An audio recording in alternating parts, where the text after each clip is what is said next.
Resignation, ito na ikalawang bahagi ng ating panayam kay Yusek Lier Castro. Yusek, masyado raw po kayong seryoso sa mga press conference. Pero gusto naman namin ngayon, ito medyo light moment lang. Let's go to the fun part. Ito yung one word lang, ma'am, yung isasagot nyo dito po sa mga topic na itatanong po namin sa inyo. Ito, ma'am, first question. On a scale of 1 to 10, 10 being the highest, ano po ang score nyo kay President Marcos? Ako patanungin nyo, di 10? Pwede ba may mas malaki? Ito, ma'am, same scale naman. Anong grade naman ibibigay nyo po kay Vice President Sara Duterte? Ako pa tinanong nyo, di 0. Zero. Ito, ma'am, Pax Sili or Pax Silica? Syempre doon tayo sa dapat na matalino. Di paksili ka. Ito, ma'am. Lulubog na ang barko, kasama mo sina Harry Roque, Senator Bato de la Rosa, VP Inday Sara, Senator Padilla. Sinong bibigyan mo ng salbabida? Wala. Kapag naririnig mo ang salitang professional and/or sino yung una mong naririnig? Naiisip, ma'am. Yung hindi professional. Okay. Ito, malita or confidential funds? Hindi ba kasama yung duffel bag, girl? Ay, duffel bag. Duffel bag.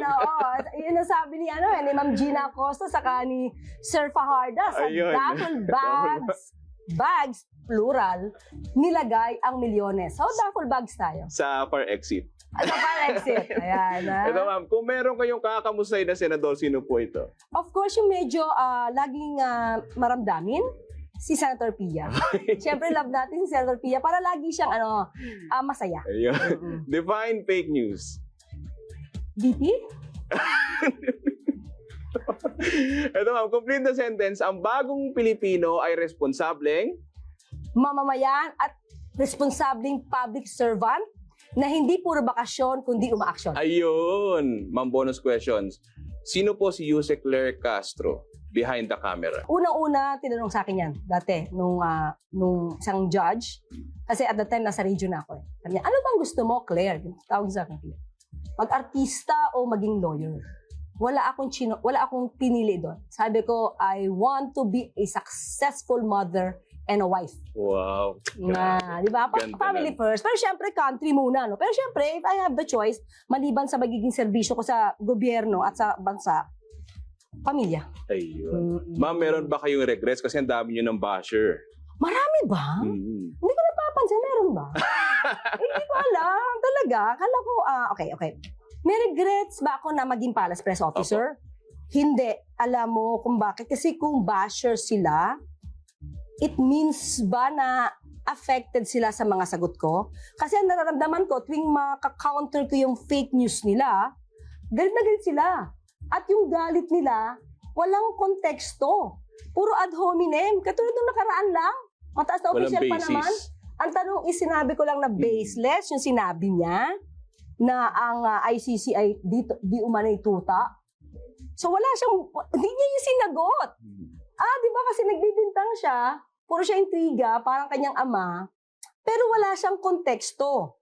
Ang ibabato niya lang sa'yo dahil hindi siya makapangatwiran ay ad hominem. So, wala akong regrets kasi kailangan silang ma-counter. Kasi kapag hindi mo na-counter ang fake news, yung ibang mga kababayan natin maniniwala sa kanila. So wala, kawawa yung Pilipinas kapag tayo ay pinamunuan ng reyna ng fake news. So mahirap. So dapat kalabanin. Hindi kinakalaban yung tao, ha? Kinakalaban yung ugali, kinakalaban yung paninira ng walang basihan. Ayan. So kailangan lahat tayo magtulong-tulong dito para hindi proliferate yung mga fake news. Kasi kawawa tayo. Ayun. Ma'am, ano nung mensahe niyo sa mga supporters niyo? Maraming salamat. Naku, kung may supporter man ako. Thank you so much, Marami. Nakakakilig yun, no? But anyway, siguro po kaya lang po sila sumusuporta, not because they are supporting me, but they are supporting the truth. Ayun. Ano ba? Truth and a person is just doing her job. Kailangan kasi talaga trabaho dito. Hindi tayo pwedeng puro lakwatsa, no? Kailangan trabaho para sa bansa. At kung ikaw man, parang kung ikaw man ay wala ka na matulong, Huwag ka nang magsalita. Tahimik ka na lang kasi wala ka naman naitulong, pabigat pa eh. Minsan, di ba? Huwag na lang. Huwag ka na maging pabigat sa bansa. Okay, maraming salamat po muli sa inyong oras, Yusek Lear Castro. Maraming salamat, Daniel, at sa lahat ng mga Treze Nation. Ayun. Good morning.